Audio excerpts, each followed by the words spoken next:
Hello everyone, welcome back to my YouTube channel once again.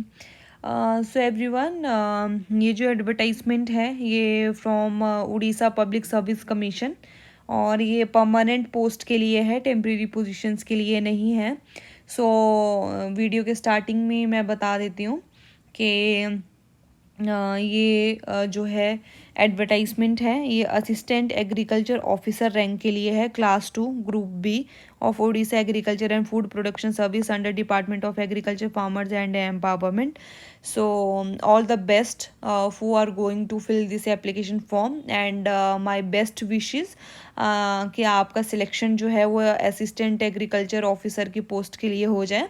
And second thing, आप जो है इस वाली वीडियो को as much as you can share at your end तो share करें ताकि जो नीडी पर्सन है या फिर जो कि काफ़ी टाइम से एग्रीकल्चर फील्ड से बिलोंग करते हैं और काफ़ी टाइम से ट्राई कर रहे थे, सो उनके लिए ये बिग अपॉर्चुनिटी है. ठीक है, तो ये देखिए यहाँ पे ये मैंने डिस्क्रिप्शन बॉक्स में ये लिंक शेयर कर दिया. आप डायरेक्टली यहाँ पे जाके जो है अपना एप्लीकेशन फॉर्म सबमिट करवा सकते हैं.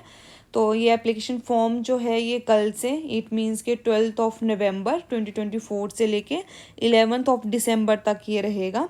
सो last date and closing date for submission of registered online application for the recruitment of 124 vacancies रहेगा इसमें. So this is a huge huge huge amount. ठीक है, तो ये 11 दिसंबर तक रहेगा और 12 नवंबर से ये स्टार्ट हो जाएंगे एप्लीकेशन रिसीव करना. तो इसमें जो है स्केल जो रहेगा वो आपका पे एट लेवल 10 का रहेगा, पे मैट्रिक्स का. ठीक है, और ये 9300 से लेके 34,800 तक का रहेगा ग्रेड पे. इसमें 4600 रहेगा, प्लस आपके डीएनएस और अदर अलाउंसेस भी जो है वो सेंक्शन होते रहेंगे फ्रॉम टाइम टू टाइम. सो इसमें जो है वैकेंसी पोजीशन है अनरिजर्व्ड कैटेगरी के लिए 45 सीट्स हैं और एससी बीसी के लिए 14 है, एससी कैटेगरी के लिए 24 एंड एसटी कैटेगरी के लिए 41 है. तो इट मीन्स टोटल 124 है. और इसमें ये देखिए जो 5 मतलब जिसमें से 2 पोस्टें जो है reserve for the person with disability belonging to OL MNR category, 1 leg affected right or left, mobility not be restricted, whose permanent disability is 40% or more. सो 4 पोस्टें उनके लिए, एक सर्विसमैन के लिए रहेगा and 1 post reserve for sports person.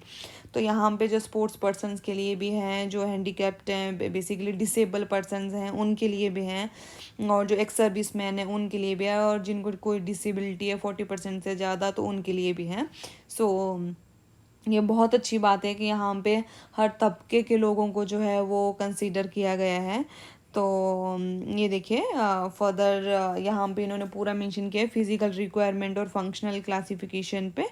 तो ये मतलब इन्होंने फुल फॉर्म मेंशन किया है यहाँ पे, work performed by seeing while, किसी को देखने में प्रॉब्लम है या फिर स्टैंडिंग में प्रॉब्लम है या फिर वॉकिंग में है, हियरिंग में है, सो उन वाले कैंडिडेट्स को भी इनक्रेज किया जा रहा है. सो मतलब ठीक है, ये बहुत बहुत अच्छा इनक्रेजमेंट के लिए जो है एक वे है. सो आई मस्ट से कि each and every person deserve happiness. So happiness जो है वो किसी भी वे में हो सकती है किसी भी पर्सन के लिए. एंड ठीक है, अपना अप्लाई करें एंड फाइनेंशियली इंडिपेंडेंट बने. ठीक है, और आप भी किसी से कम नहीं हैं. तो ये देखिए ये यहाँ पे पूरी की पूरी इन्होंने मेंशन किया गया है. परमानेंट सर्टिफिकेट भी आपको कैरी मतलब वो अटैच करना पड़ेगा. कोई रिजर्वेशन कैटेगरी से बिलोंग करता है तो उनको रिजर्वेशन का. और इसमें एज जो है वो आपका मतलब 21 ईयर से लेके जो है वो 38 ईयर तक का होना चाहिए, फर्स्ट डे ऑफ जनवरी 2024 तक का.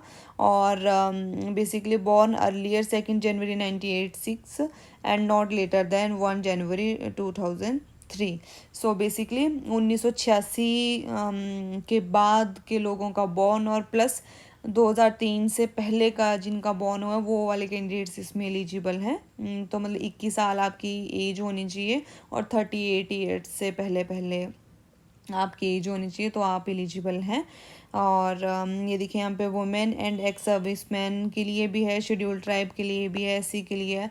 देखिए कितनी अच्छी बात है। Category socially and educationally backward classes and 10 years of person with disability whose permanent disability is 40%। So I mean age relaxation basically है, तो यहाँ पे 10 ईयर्स का, यहाँ पे 15 ईयर्स का है। So I think this is a great opportunity. और देखिए यहाँ पे वेमेन के ऊपर भी फोकस किया है, so this is a good thing according to me, ठीक है। और एजुकेशनल क्वालिफिकेशन की बात की जाए तो इसमें bachelor degree in agriculture, BSc agriculture और हॉर्टिकल्चर, ठीक है, from any recognised university by any state government और गवर्नमेंट ऑफ इंडिया, ठीक है। सो इसमें ये नहीं है कि उड़ीसा वाले ही अप्लाई कर सकते हैं, इसमें apart from Orissa all over India से आप जो है, अगर आपका डिग्री बीएससी एग्रीकल्चर में then you are eligible, agriculture और horticulture then you are eligible, ठीक है। No other equivalent qualification except degree in agriculture और horticulture will be accepted. So basically agriculture और हॉर्टिकल्चर वालों के लिए है। इसमें एग्जामिनेशन फ़ी जो है has been exempted for all category of substance of candidates as per G and P G department notification. So इसमें जो है एग्जामिनेशन फ़ी चार्ज नहीं कर रहे हैं। एंड मोड ऑफ सिलेक्शन जो है वो आपका रिटर्न एग्जामिनेशन होगा एंड इंटरव्यू होगा। तो रिटर्न एग्जामिनेशन जो है 200 मार्क्स का है, इंटरव्यू आपको 25 मार्क्स का है। तो ये देखिए 200 में भी 100 मार्क्स का जो है वो ईच पेपर होगा, एमसीक्यू बेस्ड होगा। और नेगेटिव मार्किंग भी इसमें 0.25% एंड ये 2 आवर्स का होगा, ठीक है। और यहाँ पे इन्होंने सिलेबस भी अटैच किया एनेक्सर 1 में। तो ये देखिए यहाँ पे ये मेंशन किया है इन्होंने बहुत अच्छे से। और कट ऑफ मार्क्स जो है आंसर की भी रिलीज कर देंगे। So final result and select list भी मेंशन करेंगे। एग्जामिनेशन डेट जो है वो आपका मार्च मंथ में है, संडे को रहेगा 9 मार्च को। So according to this date आप अपना प्रिपरेशन स्टार्ट कर दें। आपके पास पूरे पूरे 3 मंथ्स हैं बहुत अच्छे से, जिसको बोलते हैं। तो आप जो है वो venue of the written examination for the post of assistant agriculture will be located at Cuttack and Bhubaneswar Orissa में।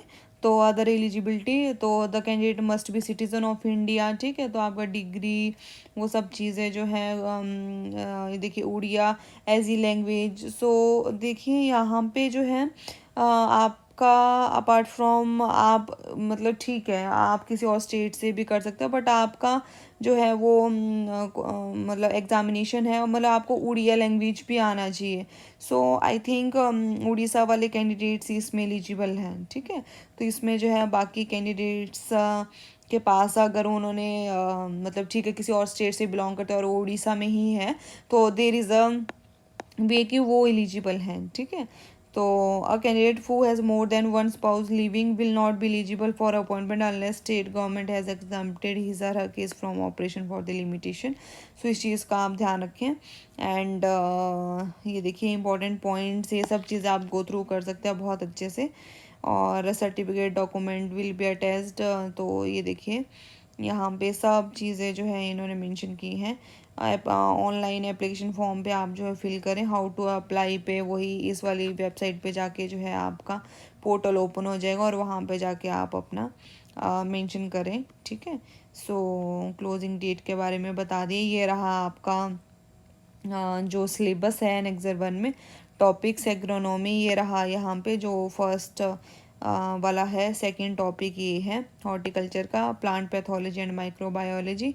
एंड यूनिट 4 पे ये सब चीज़ें रहेंगी। वैसे पेपर सेकंड में आपके पास जियो इन्फॉर्मेटिक्स नैनो टेक्नोलॉजी से रिलेटेड आएगा, फिर सी टेक्नोलॉजी, फिर आपके पास agriculture extension education and agriculture heritage. तो ये पेपर सेकंड का सिलेबस है। और यहाँ पे जो है ये फर्दर वो है एफिडेविट। तो ये सब चीज़ें भी हैं, पर ये आपका मेन सिलेबस है। सो इसके अकॉर्डिंग आप अपना प्रिपेयर करें 9 मार्च के लिए, ठीक है। ये रहा आपका। So all the best who are going to fill this form और अपीयर इन दिस एग्जामिनेशन। फिर भी आपको कोई क्वेरी रही होगी किसी चीज़ के रिगार्डिंग, आप जो कमेंट बॉक्स सेक्शन में अपनी क्वेरी को मेंशन करें। I will readdress your query. पर प्लीज़ आप इस एप्लीकेशन फॉर्म को फिल करें, ठीक है। वेदर मतलब अगर एडमिट कार्ड आ जाता है उन लोगों को जो ऑलरेडी आउट ऑफ स्टेट हैं, देन वेल एंड गुड। अगर नहीं आता तो उड़ीसा वाले कैंडिडेट्स के लिए तो ये बहुत अच्छी बात है एंड बिग अपॉर्चुनिटी। तो आप जो है इस सिलेबस के अकॉर्डिंग अपनी प्रिपरेशन को स्टार्ट कर दें अभी से, क्योंकि आपके पास बहुत अच्छा टाइम है एंड क्लियर दिस एग्जामिनेशन। ठीक है, सो all the best all of you and please like share comment and subscribe my YouTube channel for further life sciences job related update. So thank you so much everyone. Thank